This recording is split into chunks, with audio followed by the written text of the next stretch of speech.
গাড়িতে উঠে গেছে এবং আমরা তখন মুভ করে আসছি।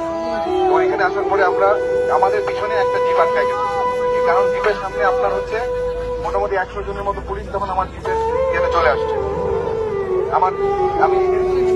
আমার মানে জিপের ভিতরে তো 100 জন হয় না, জিপের মধ্যে পুলিশ জোর করে উঠে গেছে, ফায়ার করতেছে। ওখানে আমার অফিসার ছিল।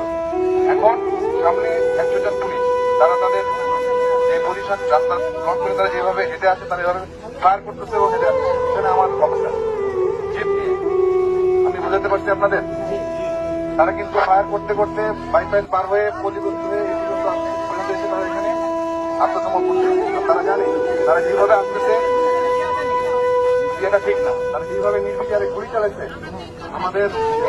আমাদের নিজেদের সাধারণ ভাই বোন, আমি নিজের চোখে দেখেছি। তো আমি জন্য আপনাদের বলতে আপনারা হয়তো অনেকে ওখানে দেখেন নাই বা দূরে ছিলেন বা অনেক ধরনের ফ্যান। আমি যখন ওখানে গেছি আমি দেখছি আমাদের লোকজনের গাড়িতে গুলি লাগছে, তারা এসে দেখাচ্ছে। এবং এটা শুধুমাত্র যে আপনার দিয়ে বুলেট ফায়ার করেছে তা না, তারা এখানে ধারণাস্ত্র হিসেবে ওটাকে ব্যবহার করেছে। তারা এখন এসে এখানে ঢুকে গেছে, আমার গাড়ি নিয়ে এখানে এসে ঢুকে গেছে। এখন আপনারা আমাকে একটা জিনিস বলেন, তাদেরকে এখানে ঢোকানোর পরে নিরস্ত্র করা হয়েছে, তাদেরকে গ্রেফতার করা হয়েছে। এখন তাদের নথিপত্র, নাম, কি কোন দায়িত্ব, এই সকল জিনিসপত্র ডকুমেন্টেশন করা হবে। তাদেরকে কিন্তু তদন্ত করা, তাদেরকে গ্রেফতার করা হয়েছে। এটা কি ক্লিয়ার আপনারা? আমাদের ডিভিশনের জিওসি মহোদয় বলেছেন তাদের উপযুক্ত বিচার হবে। আপনারা তো সেনাবাহিনীর সাথে এতদিন ছিলেন, আমরা আপনাদের সাথে ছিলাম, আমরা তো গ্রাউন্ডে ছিলাম। দেশের জনগণের যান মালের নিরাপত্তার দায়িত্ব আপনাদের। আমরা একটা অনেক বড় সমস্যার সমাধান করে আজকে এখানে এসে পৌঁছাইছি। এখন আমার কথা শুনেন, এখানে হয়তো আমি এখনো কাউন্ট করতে পারিনি, বাট ধরেন এখানে আপনার পুলিশ আছে, তারা তো মানুষ, খারাপ হইলেও তারা মানুষ।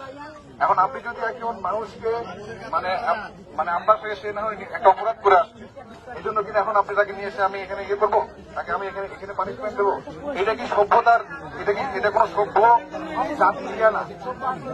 1, 2, আমাদের কিন্তু এখানে এনশিওর করা হবে যে তারা বিচারের আওতায় আসতেছে এবং তারা যা করছে এটার তদন্ত অবশ্যই হবে।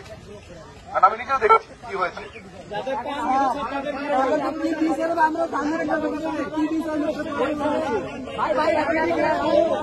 আপনারা সবাই বলবেন না, দাঁড়ান।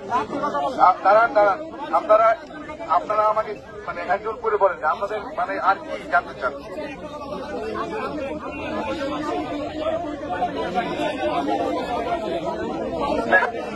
পুলিশের